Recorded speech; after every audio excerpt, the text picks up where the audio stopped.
Hello, ibang topic naman tayo, no? Nakakalungkot ito na hindi pa pala tapos yung mga yung mga ganitong issue. Akala ko natuto na tayo dun sa mga nakaraan. 'Di ba? May nabalitaan. Ay, doon tama ba ako? Taogama yung dati. Pero ito hindi naman minention kung ano yung yung fraternity nito eh. Pero panoorin natin to mga men. May namatay na naman sa hazing. Kaya naman matatapos yan, ano? Hindi ako miyembro ng siguro hindi ko lang naiintindihan, hindi ako miyembro ng kahit anong grupo. Yan, yung mga akro, yung mga ano ba yung gusto kong tanongin, ano ba yung goal?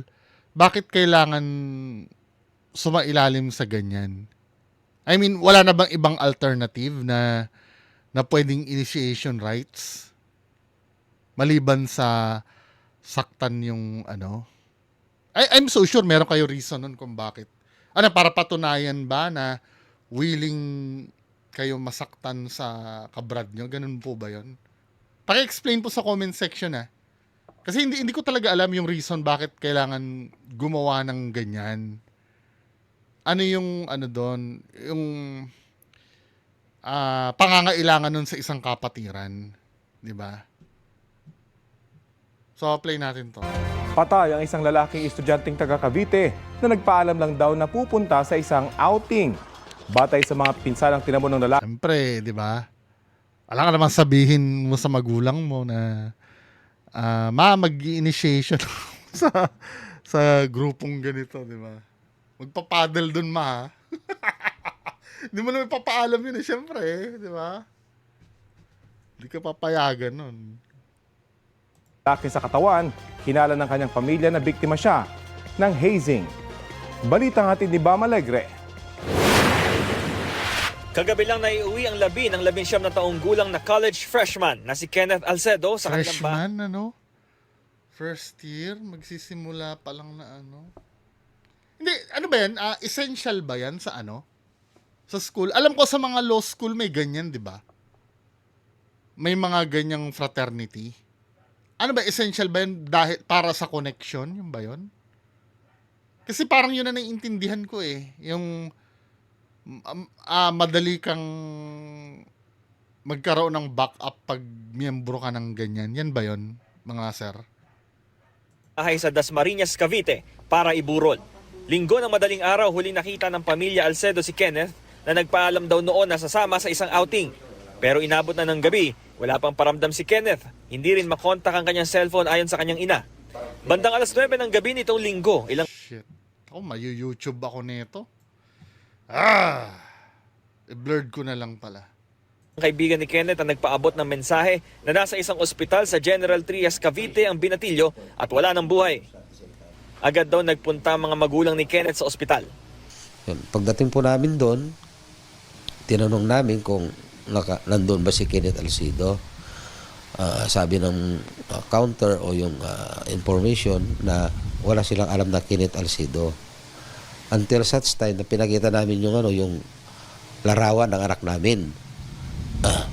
Ayun na, nakita nila na yun na yung batang o yung taong dinala ng 3 kalalakihan at bigla na lang iniwan at nagpulalas daw yun. Nung pinipigilan silang Ito rin ang ironic. Di ba walang iwanan dapat? Hindi, sasabihin nyo, hindi pa naman talagang kamiyembro yun eh. Hindi, mamimiloso po lang ako ng konti, ganun ba? Hindi pa naman, pero kahit na, di ba, nasa process siya na mapasa inyo eh. I think, kung halimbawa, pinalo nyo na yan, may responsibility na kayo dyan sa tao na yan, di ba? Parang napaka-coward naman kapatiran nyo na pag may nangyaring mali, iiwan nyo na. Correct me if I'm wrong hindi ako nagsasalita para maka-offend sa kahit anong kapatiran. Pero dapat, pag may nangyaring ganyan, mga men, dapat hindi nyo hindi nyo iniiwan eh. At kailangan mag-take responsibility yung yung nakagawa ng ganyan. Siguro natakot din yung mga nagdala. Siyempre sila nagdala doon, silang maano doon. Mayayari. 'Di ba? Huwag umalis sapagkat kukuran sana sila ng salaysay. Dahil po ang declared po ng tatlong yon ay isang hit and run na yung ako. At sila daw po ay isang concerned citizen. Ayon sa kanyang tatay, may mga pinsalang tinamo si Kenneth na posibleng indikasyon ng hazing. Ang sabi po sa punerarya po, yung may-ari ng punerarya dito sa Tracy na pinaglagakan ng bangkay ng anak ko ay wala pa naman kasi yung resulta, sir. So mahirap pong ma-preempt natin yung maging resulta. Pero kung pagbabasihan nung sinabi nung may-ari ng punerarya ay isang victim po ng hising yung anak ko. Sobrang lasog po yung ng hita sa likod ng ng Ayun hita 'di ba? No-brainer na 'yun Formal investigation na lang ang need. Pero yung sa dito, kung hit and run man 'yun, may intindihan natin kung siguro sa dibdib ang tama or pero yung dito sa ilalim ng hita, alam na 'yun, 'di ba? Lalo na ganyan din yung iba Yung buti nga sa ospital dinala yung iba nga 'di ba tinatapon na lang kung saan. Katulad nung last, 'di ba may last na yung na Senate hearing pa yun Yung nasira yung buhay nun ng mga naghasing. Alam ko na ayaw din naman nilang mangyari yon, kaya lang, 'di ba? May batas na nga tayo bakit kailangan gawin pa? Alam na nga na bawal na namin May reason naman yun kung ba't binawal Kasi delikado nga. 'Di ba? Siguro akala nila mailulusot nila. Or kung kailangan man 'yan kailangan man gawin 'yan.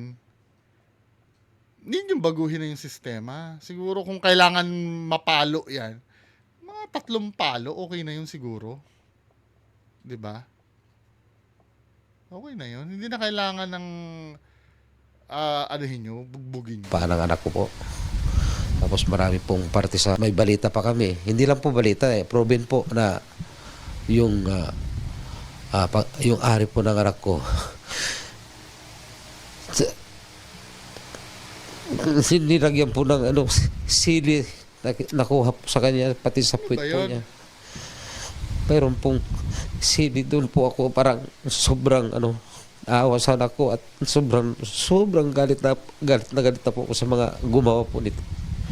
Dahil parang nababoy po ng gusto. Ito doon sa topic natin na kailangan unawain natin. 'Di ba? Syempre yung ganyan. Sobrang hinagpis ni tatay. Doon sa mga gumawa, let's say hindi siya nakapag-file ng kaso. Siguro powerful, natatakot. Saktong yung sangkot doon ay nabarel sa ibang kaso. Hindi mo masisisi si tatay kung makaramdam siya ng saya 'Di ba? Kaya ito yung lesson na dapat intindihin muna natin yung pangyayari lahat-lahat bago tayo dumaldal, 'di ba? Ito yung anak ko. Sabi ng doktor na tumingin sa biktima, kapansin-pansin ang pangingitim ng mga labi. Natanggal Sorry kinukuberan ko baka mamaya tayo sa YouTube ng ngipin, duguan ang mga kuko at puro pasa sa mga hita. Sabi ng pulisya, dinala si Kenneth sa ospital ng 3 lalaki pasado 2:00 ng hapon noong Linggo. Patuloy na tinutugis ng pulisya ang 3 lalaki. Inautopsy na ang labi ni Kenneth at hinihintay pa ang resulta nito. Iniimbestigahan pa ng pulisya ang pagkakakilanlan ng mga nagdala kay Kenneth sa ospital, pati ang sasakyan na ginamit umano nila na iniwan sa isang liblib na bahagi ng Cavite. Nanawagan po kami. Sa sasakyan iniwan alam mo kasi nila na matitrace Sa kung saan siya po nag-aaral. Dahil po, kaya ko po in-enroll yung anak ko dyan. Dahil feeling ko po, safe siya. Yung gumawa po ng karumal-dumal po na Oo nga naman, dapat minomonitor din ng school yun Hindi, baka mamaya yung fraternity kasi na yun, baka sa labas yun.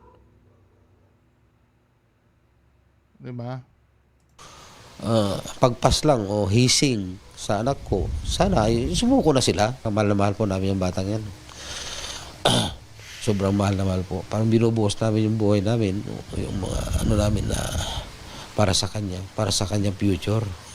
Ayan, wala na, no? Wala eh. Ganun talaga. Marami po kaming pangarap sa kanya. Nasa isang iglap po, bigla pong naglao. Bam Alegre, Wala eh. Hindi na may ibabalik yan, ano? Ito, mukhang may update pa dito. Tingnan natin. Ito ay sa, ano, sa TV Patrol.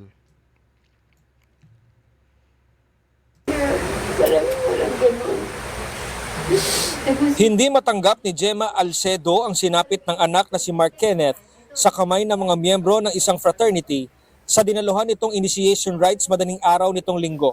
Bukod sa mga pasasahita, may mga nakita rin ng doktor na dinurog na sili sa maselang bahagi ng katawan ni Mark Kenneth. Ayon kay Gemma, basag din ang ngipin at tila pinitpit pa ang kuko ng 19 anyos na anak. Hindi na nila mabalik ang anak ko. Kaya managot sila.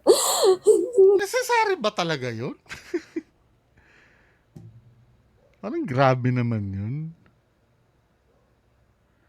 Gagawin nila. Batang-bata yung anak ko. May mga hanggang bukas pa. Tapos, inanon na lang nila. Nagganon-ganon na lang.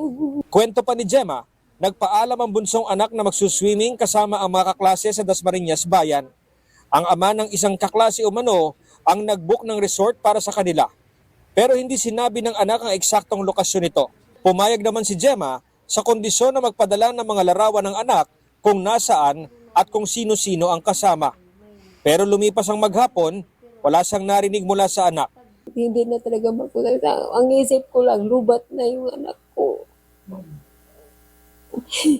Tapos sabi ng tatay niya, pag uwi ng anak mo, pagsabihan mo yung anak mo na Wala na. magsabi siya Hindi na mapagsasabihan. Diba? kung sinong kasama kasi baka mamaya may mangyari sa kanya. Nagkatotoo ko na may mangyari sa kanya. Linggo ng hapon nang iniwan Ito yung CCTV. ng 3 lalaki sa ospital sa General Trias ang wala ng buhay na freshman maritime student. Pagsapit naman ng gabi, ang mga klase ni Kenneth ang nagbalita sa kanilang nasa ospital at wala ng buhay ang anak. O saan nila nalaman yun yung mga kaklase? Saan nila nalaman?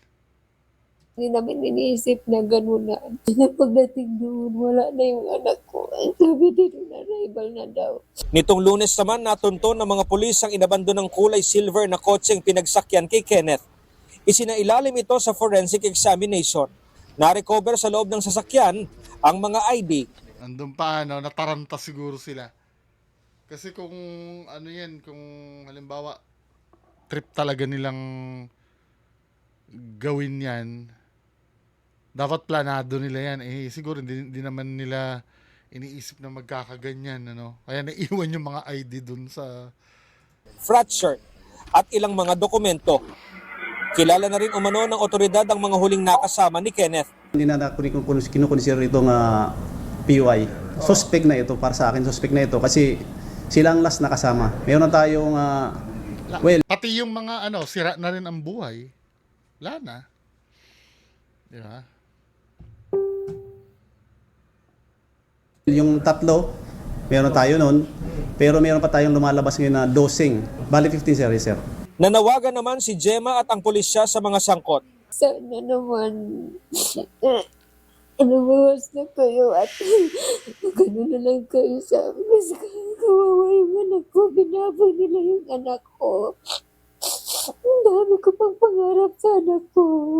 Sa mga kasapi doon na hindi naman talaga involved, na pwede silang dumulog sa aming himpilan at linawin ang kanilang partisipasyon. Patuloy ang investigasyon na tinutugis ng PNP ang mga suspect na maharap sa reklamong paglabag sa Anti-Hazing Act. Walang bail yan, ano? Anti-hazing. Alam ko, inamyendahan na yan, na mas malupit, eh. Jeff Caparas, ABS-CBN News. Wala, eh. Ganun talaga ang buhay. Ito yung mga nakakainis na preventable naman yan eh.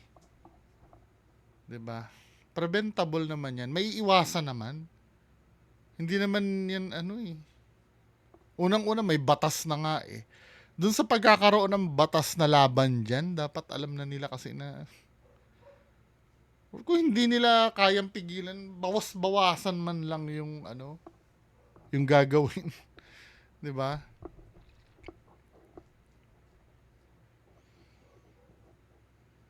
Dala. Ang mahirap nun. Paano mag-a-adjust ang magulang nun na hindi na umuwi yung anak nila? 'Di ba? Hirap niyan. Yung anak ko nga lang na ano eh, na 4 months eh, na namatay eh. Ang hirap mag-adjust nun. Yung dati naririnig mo yung iyak ng bata tapos the other day wala na. 'Di ba? Well, eh kung hindi magsiseryoso yung iba, eh may susunod pa diyan. 'Di ba? Kahit ayaw man natin kung hindi naman siseryosohin yung batas na 'yan. Masakit man sabihin, may susunod pa diyan, 'di ba? Anyway, yan lang po muna pag-uusapan natin ngayong araw. Magandang hapon sa inyo lahat. Bye-bye.